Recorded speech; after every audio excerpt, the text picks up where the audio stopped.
The year is 1281. The air crackles with anticipation and dread across the East China Sea. A storm is brewing, not just of wind and waves, but of ambition, steel, and the clash of civilizations. After the humiliation of their first failed invasion, the vast Mongol Empire, under the relentless will of Kublai Khan, is returning. Their forces are larger, their resolve forged in the fires of conquest, seemingly unstoppable.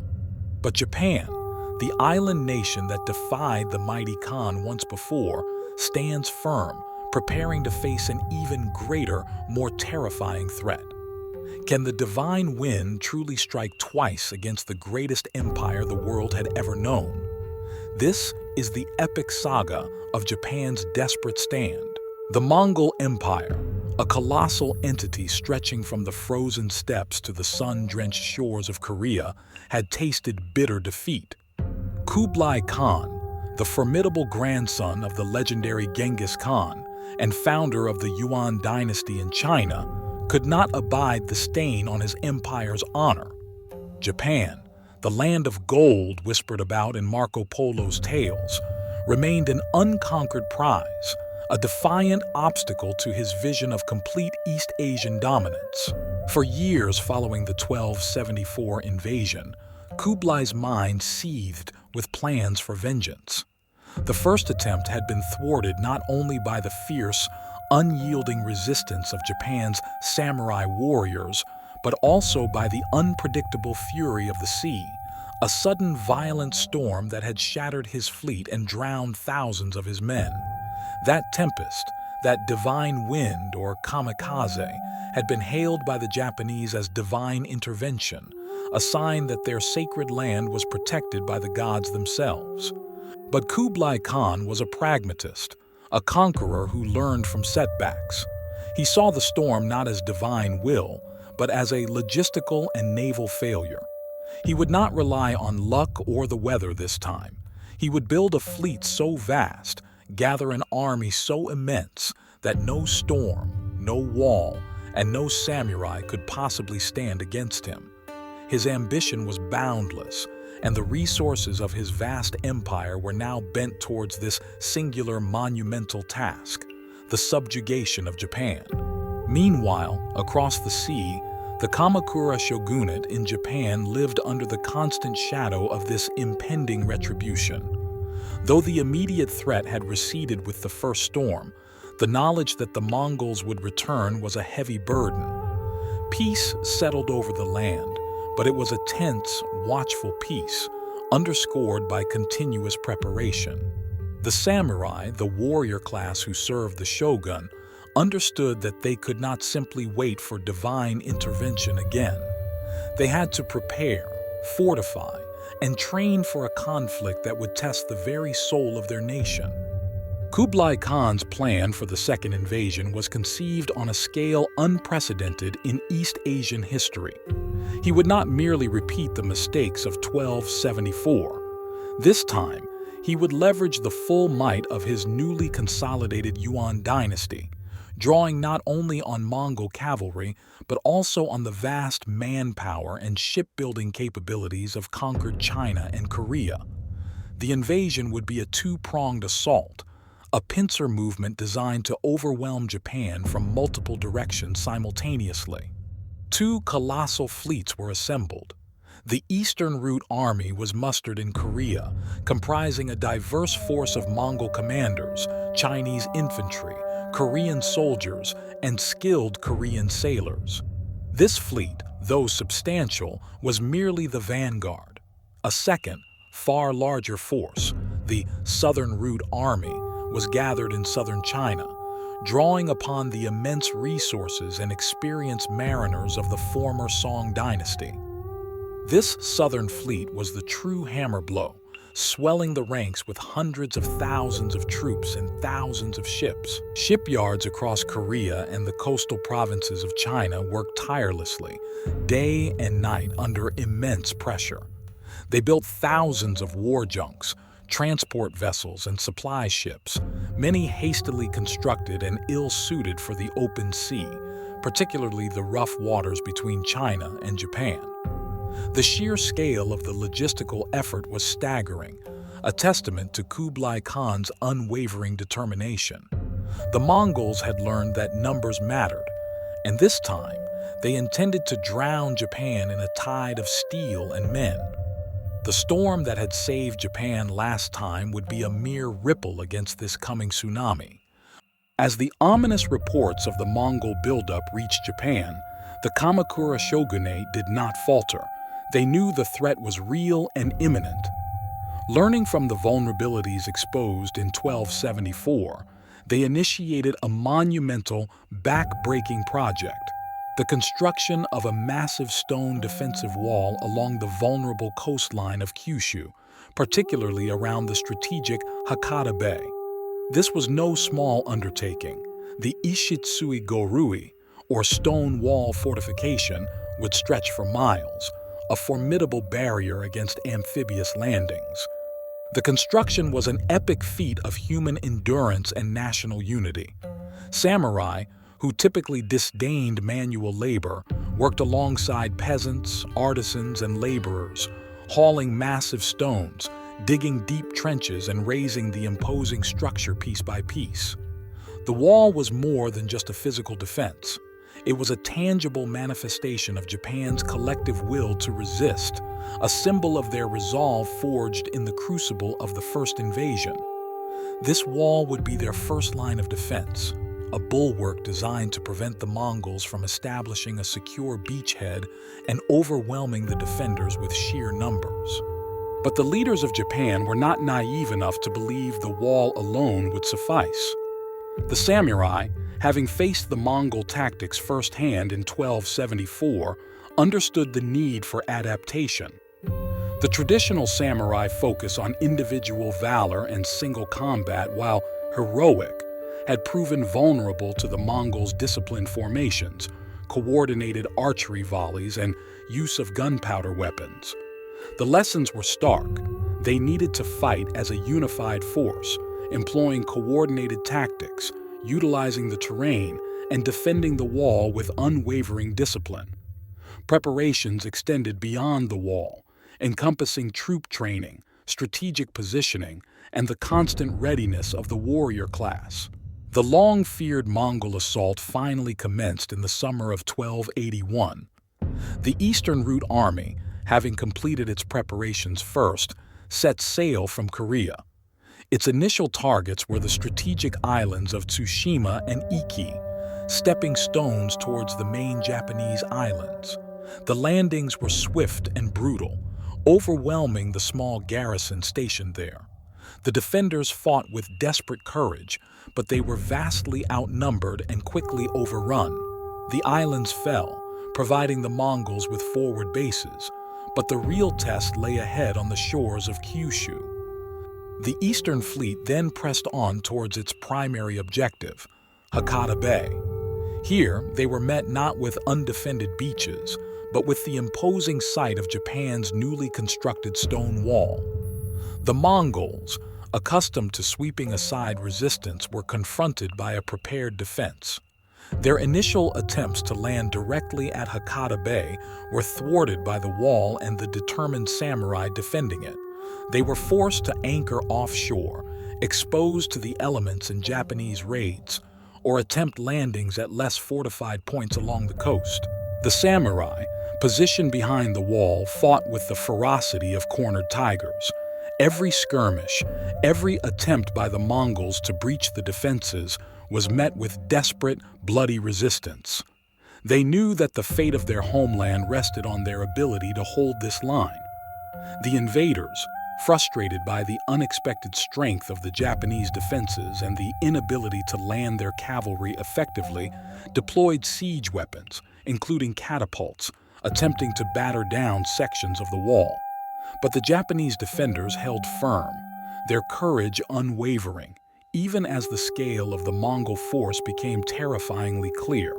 While the Eastern Fleet engaged in a grinding battle of attrition against Japan's coastal defenses, the Southern Route Army, The true behemoth of Kublai Khan's invasion force was making its ponderous way across the East China Sea.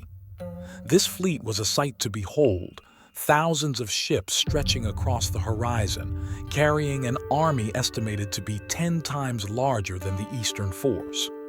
When it finally arrived off the coast of Kyushu, its sheer scale must have struck a paralyzing fear into the hearts of the Japanese defenders, who were already exhausted from weeks of fighting the First Fleet.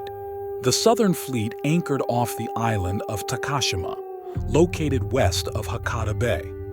The strategic plan was for the two massive fleets to converge, combining their overwhelming numbers for a final, crushing assault that would sweep aside the remaining Japanese resistance. The moment of ultimate peril for Japan had arrived. The samurai, though outnumbered beyond comprehension and facing an enemy that seemed infinite, refused to surrender hope. They launched daring, desperate night raids against the anchored Mongol ships, using small boats to board vessels, sow chaos, and buy precious time for Japan. The odds were stacked against them, but they fought with the fierce determination of those defending their homes, their families, and their sacred land, praying for a miracle. As the two colossal Mongol fleets prepared to link up and unleash their combined fury upon Japan, something truly incredible, something seemingly impossible occurred.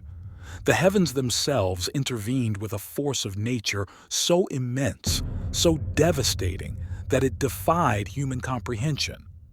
In late August 1281, a colossal typhoon, a storm of unimaginable power, struck the Mongol fleets with terrifying speed and ferocity.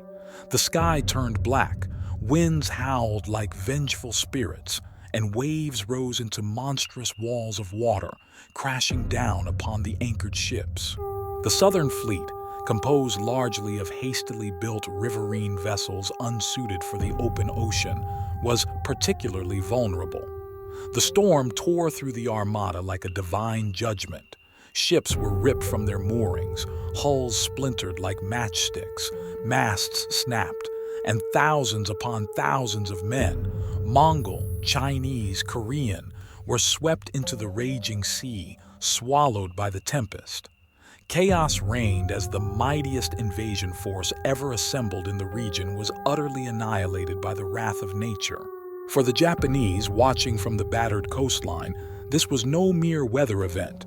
It was the Kamikaze, the divine wind, returned. It was the gods of Japan, the Kami, answering their prayers and defending their sacred islands once again.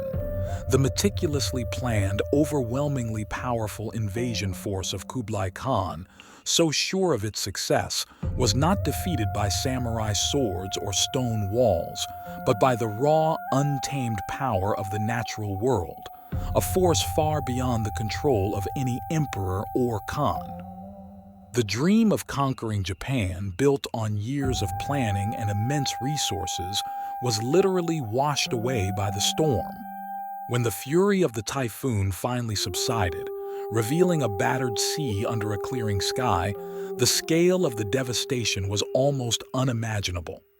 The Mongol fleet, which had stretched across the horizon, was shattered.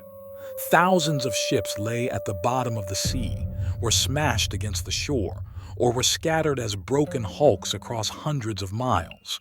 The pride of Kublai Khan's navy, the instrument of his boundless ambition, had been utterly destroyed. The loss of life was catastrophic. Estimates vary, but tens of thousands, perhaps even over 100,000 of Kublai Khan's soldiers, sailors, and commanders perished in the storm. For the Japanese, witnessing the wreckage and the few surviving desperate invaders clinging to debris, it was a moment of profound awe and relief. It was a miracle, a clear sign that their land was indeed under divine protection. The Kamikaze had returned, and Japan had been saved once again, not by the strength of their arms alone, but by the intervention of a power far greater than any earthly empire. With their fleets annihilated and their forces decimated, the surviving Mongol troops who had managed to land or were stranded on the islands and along the coast were left isolated and vulnerable. They were relentlessly hunted down by the now emboldened and vengeful samurai. The invasion had ended not just in failure, but in an utter catastrophe for the Mongol Empire. Kublai Khan, receiving the devastating news, was reportedly furious but ultimately helpless. The scale of the loss in ships, men, and resources made any immediate third attempt at invasion impossible. The Mongol threat to Japan, which had loomed for decades, finally receded. However, the cost of this epic defense had been immense for Japan.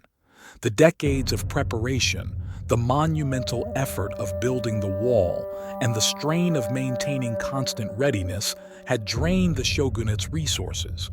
Discontent began to simmer among the samurai, who had sacrificed greatly but received little in the way of reward or land, as there was no territory to conquer from the sea.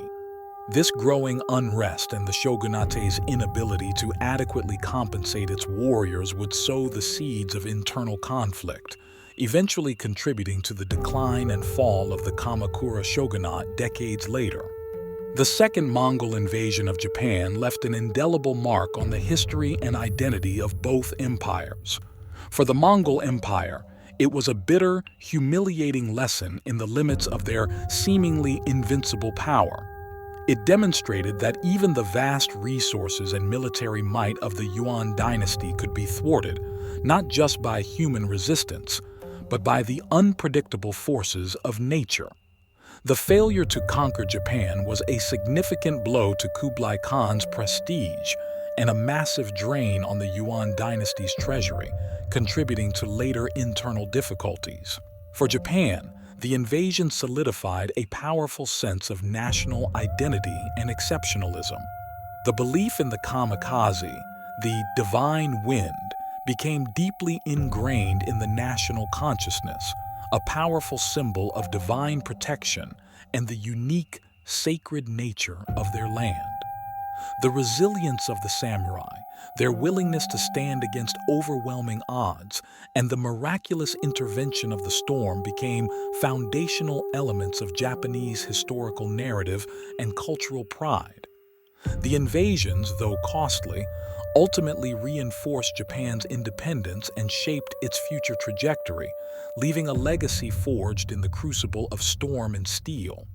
The Second Mongol invasion of Japan is far more than a dry historical account.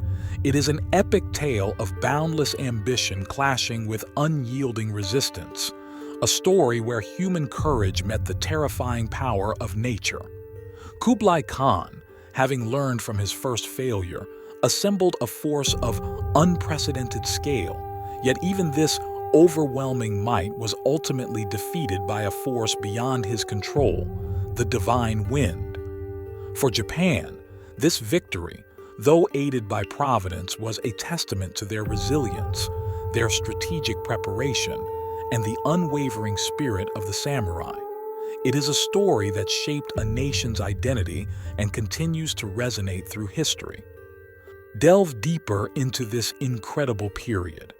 Explore the tactics of the samurai, the logistics of the Mongol invasion, and the cultural impact of the Kamikaze legend.